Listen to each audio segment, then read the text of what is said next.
What does that mean to you? And how do we achieve it? So this recipe should be readable. That's a thing between programmers. Because on the one hand, we always explain the concept of programming language as computers need instructions, and computers are very dumb and they need very precise instructions because they don't have much context. In fact, they have lots of context, but their context is very different. But what we've seen emerge during the development of software starting probably in the late 40s is that software is a very social activity. A software developer is not a mad scientist who sits alone in his lab writing brilliant code.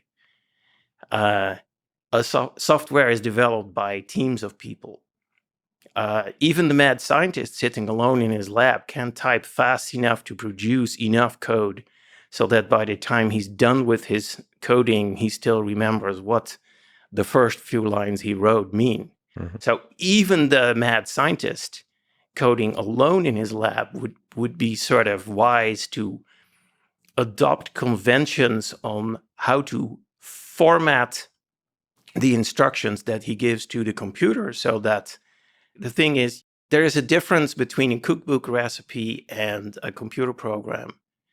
The cookbook recipe, the author of the cookbook writes it once, and then it's printed in 100,000 copies. And then lots of people in their kitchens try to recreate that recipe, that particular pie or dish from the recipe.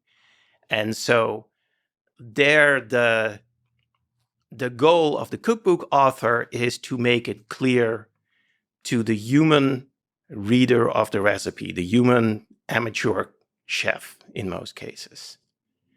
When you're writing a computer program, you have two audiences at once. It needs to tell the computer what to do, but it also is useful if that program is readable by other programmers.